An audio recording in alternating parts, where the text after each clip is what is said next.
সংসদে নারীদের জন্য সংরক্ষিত আসন 50 থেকে বাড়িয়ে 100 করা হচ্ছে। বিষয়টা আপনি সঙ্গত মনে করেন কিনা? বিষয়টা পরিপূর্ণই অসঙ্গত।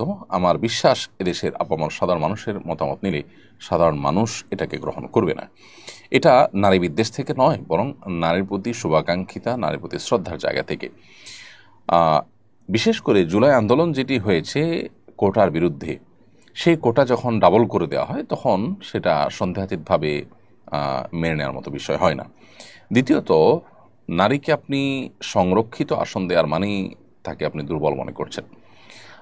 যদি আপনি মনে করেন নারী পুরুষেরই সমান, তাহলে সেক্ষেত্রে নারী তো পুরুষের সাথে লড়াই করে নির্বাচন করে তার যোগ্যতা দেখিয়ে তিনি সংসদে আসার কথা, কিন্তু তার জন্য আপনি কোটা করে দিচ্ছেন। তার মানে কি দাঁড়ালো? তার মানে হলো তাদেরকে আপনি দুর্বল ভাবছেন, তারা পুরুষের সাথে লড়াই করে আসতে পারবে না। হ্যাঁ, আপনি বলতে পারেন যে পুরুষের সাথে লড়াই করার মতো পরিবেশ নাই, হান নাই, তার নাই। তাহলে সেক্ষেত্রে কতদিন এই কোটা আপনি টেনে যাবেন? এই কোটা যদি নারীর জন্য করেন তাহলে অনেকের জন্য আরও কোটা করতে হবে। তাহলে সেক্ষেত্রে সেই কোটার পর আপনি কি করবেন? সেই কোটাও কি আপনি রাখবেন কিনা? আরও বহু কোটাই তো আপনাকে রাখতে হবে। মূলত আমরা তো কোটার বিরুদ্ধে প্রত্যেকটা মানুষ অবস্থান নিচ্ছে, মেধার উপরে আমরা সবাই নির্ভর করতে চাচ্ছি। সবচেয়ে বড় বিষয় যেটি হলো যে পৃথিবীর অন্য যে সমস্ত দেশে নারীদের জন্য সংরক্ষিত আসন আছে, বেশিরভাগ দেশেই 10% বা 15%, 16-17% এর কাছাকাছি পার্সেন্টেজ আছে সংরক্ষিত আসন। এরকম আপনার প্রায় 1/3 আসন নারীর জন্য সংরক্ষিত রাখা জাতীয় সংসদে, এটার নজির খুবই কম। তো আমাদের দেশে দীর্ঘদিন থেকে এই যে চর্চাটা চলে আসছে, এর ফলে যেটা হয় যে বড় বড় সাহেব, বড় বড় নেতাদের মিসেসদেরকে এমপি বানানোর খাহেশ পূরণ হয়। যারা আসলে সেরকম ক্যাপাবল থাকেন না আইন প্রণয়ন করার ক্ষেত্রে, রাষ্ট্রকে তারা সার্ভ করার মতো তেমন কোনো যোগ্যতা তাদের থাকে না। বিগত সময়ে আমরা দেখেছি যে এই সংরক্ষিত আসনে এমপি হওয়া মহিলাদের অনেকে সংসদে কথা বলছেন, যেটা হাসির পাত্র হয়েছে, এবং একটা বক্তব্য দেওয়ার মতো যোগ্যতা, বাংলা পড়া লেখা দেখে দেখে পড়ার মতো যোগ্যতাও তাদের অনেকের ছিল না। তো তারা আসলে জাতীয় সংসদে এসে কি করবেন, রাষ্ট্রের জন্য কি দেয়ার আছে তাদের, সেটা বলার অপেক্ষা রাখে না। অথচ সংরক্ষিত আসনের সুবাদে প্রত্যেকটা দল যখন যারা ক্ষমতা আছে তারা তাদের মতো করে, বা যারা যে কোটা পাচ্ছে তারা সে অনুপাতে তাদের মতো করে লোক নির্বাচন করতে পারছে। তো এতে যোগ্য লোকদের উঠে আসার সম্ভাবনা কমে যায়, রাষ্ট্রের টাকা অপচয় হয়, এবং অযোগ্য লোকরা এই সমস্ত চেয়ারগুলোতে বসে যায়। এই জন্য এটার আমরা বিরোধিতা করছি। আমরা মনে করি যে নারীকে এভাবে সম্মান দেওয়া যায় না।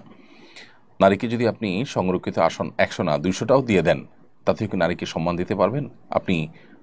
বিগত আমলে আমরা 50টা সংরক্ষিত আসন দেখেছি। সেই সংরক্ষিত আসন থাকার পর কি নারীর নির্যাতন কমে গেছে? নারীর মর্যাদা সব জায়গায় প্রতিষ্ঠিত হয়ে গেছে? সংসদের নেত্রী যিনি, তিনি নিজে খোদ নারী হওয়ার পরও, স্পিকার বিরোধী দলের নেত্রী নারী হওয়ার পরও নারীর মর্যাদা পরিপূর্ণভাবে প্রতিষ্ঠিত হয়নি। আসলে এভাবে নারীর মর্যাদা প্রতিষ্ঠিত হবে না। এটার জন্য দরকার অ্যাওয়ারনেস, এটার জন্য দরকার হলো আমাদের জানাশোনা বাড়ানো। এবং সবচেয়ে বড় কথা হলো যে ধর্মীয় অনুশাসন যদি যথাযথভাবে চর্চা করা হয়, মেনে চলা হয়, তাহলে এমনিতে ইনশাআল্লাহ বিদিনিল্লাহ এই জাতীয় যে গ্যাপগুলো আছে সেগুলো দূর হয়ে যাবে। পশ্চিমারা আমাদেরকে যে সমস্ত থিওরি দেয় অন্ধের মতো, সেগুলোকে মেনে নেওয়ার মতো একটা প্রবণতা আমাদের মধ্যে তৈরি হয়েছে। এটা হলো সবচেয়ে দুর্ভাগ্যজনক বাস্তবতা। ওয়াইদুর রহমান আপনি লিখেছেন, হাসপাতাল থেকে লাইভ দেখছি, আমার জন্য দোয়া করবেন, আল্লাহ যেন সুস্থতা দান করেন। ভাই ওয়াইদুর রহমান, আল্লাহ তাআলা আপনাকে পরিপূর্ণ সুস্থতা দান করুক, আমরা দোয়া করি।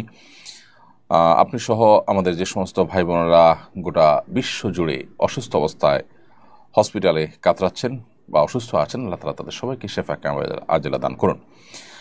এরপরে প্রশ্ন হলো, কোরবানির চামড়া যথাযথ মূল্য না পাওয়ায় অনেকে চামড়া নদীতে ফেলে দিয়েছেন কিংবা মাটিতে পুঁতে ফেলেছেন। এভাবে সম্পদ নষ্ট করা যায় আছে কিনা? ন্যায্য মূল্য না পেলে করণীয় কি?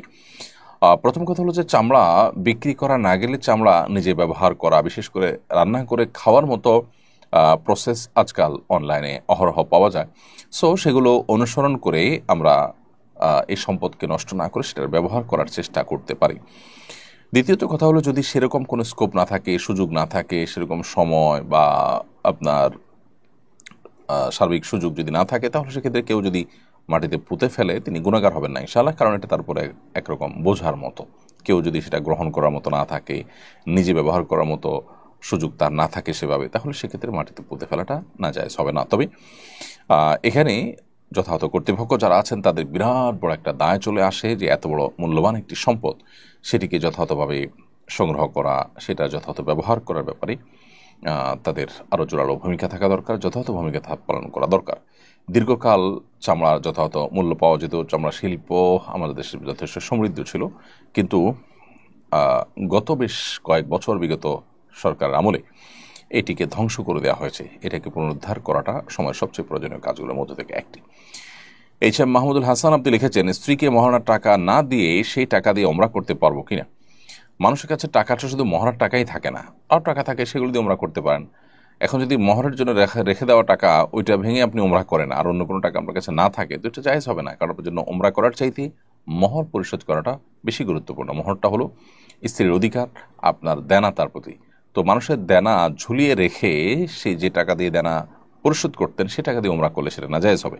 আর যদি ওমরা করেছেন যে টাকা দিয়ে, তার বাইরেও মহারণা পরিশোধ করার মতো আপনার আরও টাকা থাকে, তাহলে সেটা তো নাজায়েজ হবে না, অর্থাৎ ওমরা করা নাজায়েজ হবে না।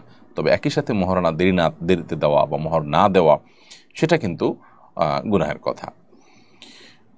হজ করে আসার পরে নাকি ব্যবসা বাণিজ্য ও জমি জিরাতের দেখভাল করা যায় না। হজ করার পরে কেউ বৈষয়িক কাজে যুক্ত হলে বিষয়টা মানুষ মন্দ দৃষ্টিতে দেখে। এ কারণে মানুষ কর্মক্ষম অবস্থায় হজ করতে আগ্রহী হয় না। হজ করার পর কি আসলেই বৈষয়িক কাজ করা নিষিদ্ধ? প্রথম কথা হলো যে হজ করে আসার পর ব্যবসা বাণিজ্য, দুনিয়াবি কাজকাম, জমি জিরাত, ক্ষেত খামারের কাজ, এগুলো করা যায় না, এটি একেবারে ভুল ধারণা।